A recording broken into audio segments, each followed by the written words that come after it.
ng Cebu. Si Ma'am Cute, love namin yan.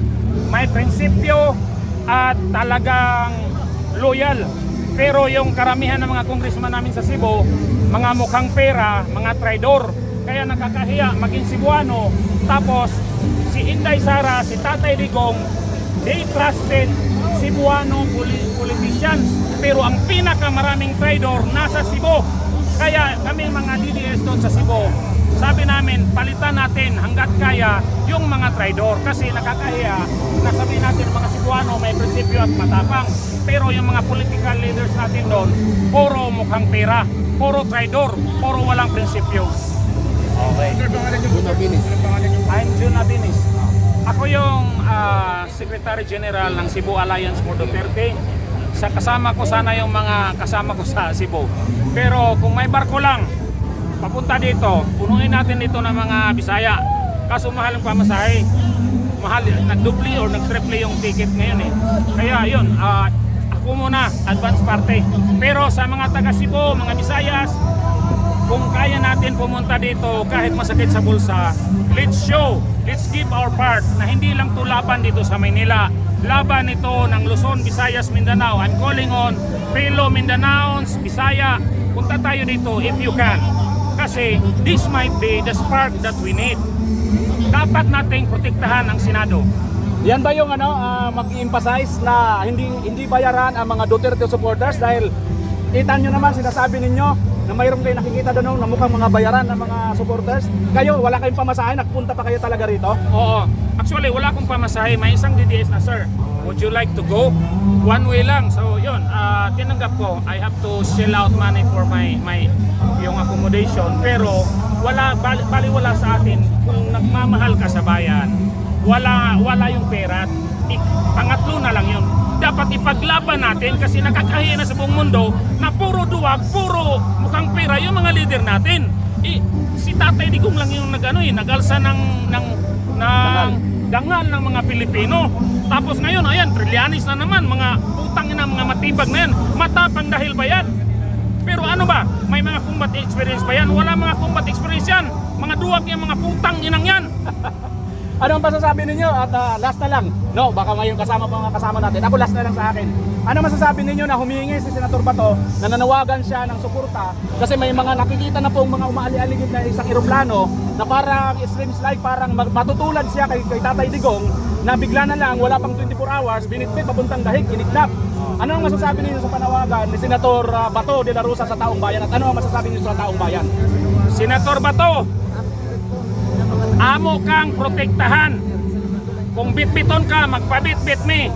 Kung mamusil sila, nako sa imong atubangan, Senator Bato. Dili ta mo sugot ang senador, bitbiton lang og mga demonyo. Dili ta mo sugot ang mga tao nga isog. Dili ta dadalhin lang sa dihig. Yan, pakitagalog. Tagalog lang, Tagalog. Senator Bato, hindi nasa likod, nasa harap nyo kami ngayon sa Senate. Kung meron mang magkakabarila, magkakamatayan, handa tayo. Kasi talagang masakit sa loob ko na hindi natin naprotektahan si Tatay Digong. Kasi minadali nila. Now we have all the time to protect the Senate. Kasi dati minadali nila, kinidnap nila. Ngayon, andito na sa Senate. Sana matatapang din yung mga senador natin. Kasi karamihan sa mga senador natin, mga putang na mga mukhang pera. Hindi na to pera. This is about Filipino honor, pride, and dignity. This is about the future of our children. Nakakahiya ng mga Pilipino sa buong Asia. Puro magnanakaw na lang yung mga leader natin. If this is the right time na mapalitan na yung mga demonyo, palitan natin, regardless. Ayan, maraming salamat kay kasamang Jun Abinis all the way from Cebu. Talaga naman, kahit walang pamasahe, para lang makasuporta kay Senator. Ayan. Klaseng batas ito. Sino ang may kagagawa nito? Yung mga taong nangangarap ng baluktot na sistema dito po sa ating bansa. Kaya mag-iisip-isip tayo, magtulong-tulungan tayo para sa ating kinabukasan, para sa kinabukasan ng ating mga anak, kinabukasan ng ating mga apo. Nakita ko po yung pamangkin ko si Tegay. Tegay, welcome. Maraming salamat po. Nandito po kami, mga kapatid yung Muslim na pamumuno ni Sultan Haji Noor Lokman sa mga kapatid natin Muslim dito sa Pilipinas, Luzon, Visayas at Mindanao, na hindi po kami papayag. Hindi po kami papayag. Nandiyan po yung pamangkin ko si Park, yung fighter natin, fighter ng mga kabataan Muslim ngayon, nandiyan siya. Hindi po rin yan papayag na mahuli. Ano? Babuin!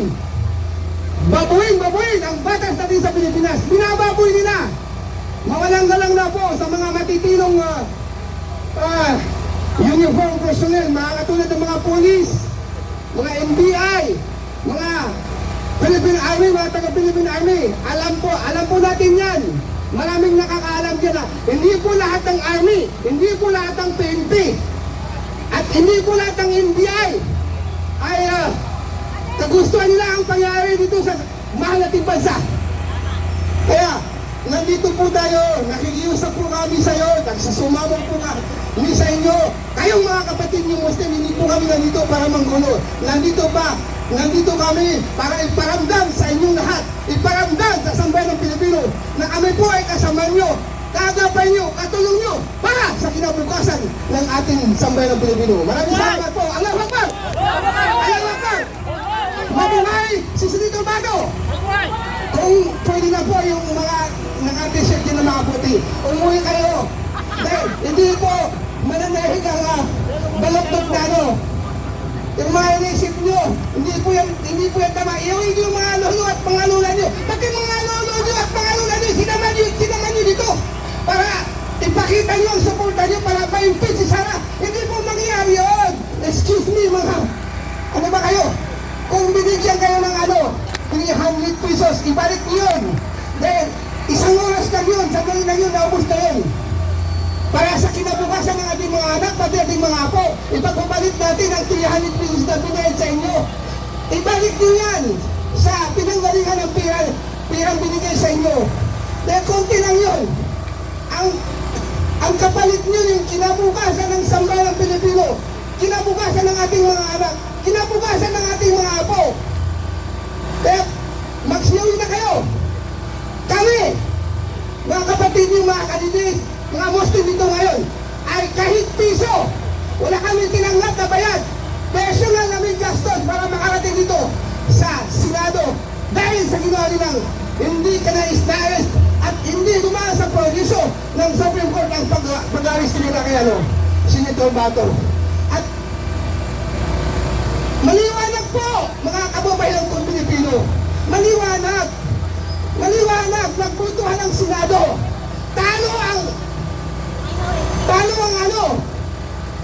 yung mga kalaban ng gusto mag-impeach kay Ate Sara.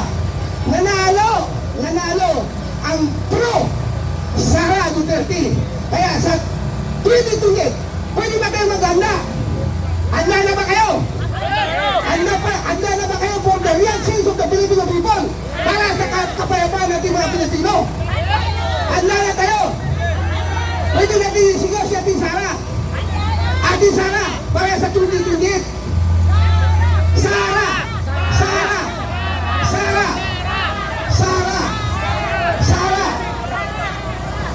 Kung pwede lang po, kahit may silang, pakinggan natin ang aking pamangkin si Kuya Mark.